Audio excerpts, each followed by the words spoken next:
కాంగ్రెస్ ప్రభుత్వం వచ్చిన తర్వాత భూ కబ్జాలు పెరిగిపోయాయి.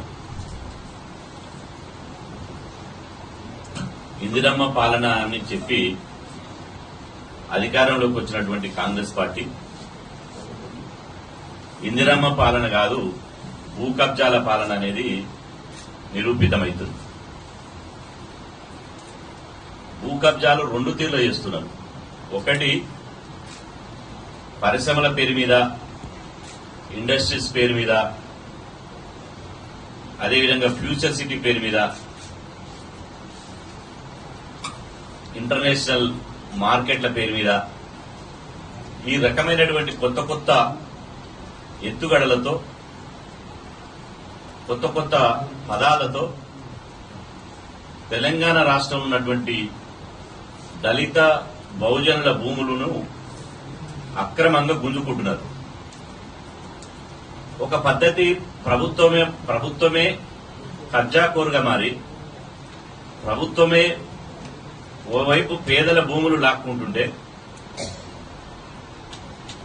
ఇలా ఆవు చేన్లం వేస్తే దూడ ఒడ్డున మేస్తుందా? ఆవు చేన్లం వేస్తే దూడ ఒడ్డున మేయదు.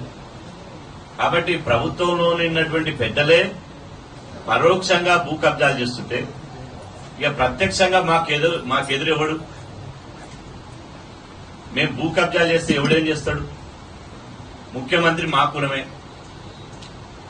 హోంమంత్రి మా కులమే, డీజీపీ మా కులమే, సైబరాబాద్ కమిషనర్ మా కులమే, మల్కాజిగిరి కమిషనర్ మా కులమే, డీసీపీలు మా కులమే, రంగారెడ్డి జిల్లా కలెక్టర్ మా కులమే, అడిషనల్ కలెక్టర్ చంద్రారెడ్డి మా కులమే, ఆర్డీఓ శ్రీనివాస్ రెడ్డి మా కులమే, ఎంఆర్ఓ మా కులమే.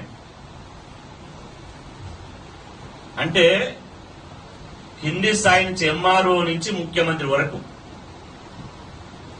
డీసీపీల నుంచి డీజీపీల వరకు, అదేవిధంగా ఎమ్మెల్యే నుంచి ముఖ్యమంత్రి వరకు, ఎమ్మెల్యే కూడా మా కులమే, ఎమ్మెల్యే మా కులమే, ఎంపీ మా కులమే, హోంమంత్రి మా కులమే, రెవెన్యూ మంత్రి పొంగులేటి శ్రీనివాసరెడ్డి మా కులమే, ముఖ్యమంత్రి మా కులమే. ఇక మాకు అడ్డోడు. కోర్టులు చెప్తే ఈ పేదల భూముల జోలికి పోద్దని కోర్టులు చెప్తే కోర్టుల ఆర్డర్ను మేము ఒబే చేయం, కోర్టుల తీర్పులను మేము అమలు చేయం. బరితెగింపు మాటలు. అదేవిధంగా పోలీసు వాళ్ళు కూడా ఎట్టయిపోయారంటే అధికార పార్టీ ఏం చెప్తే గదే చట్టం, గదే రూల్.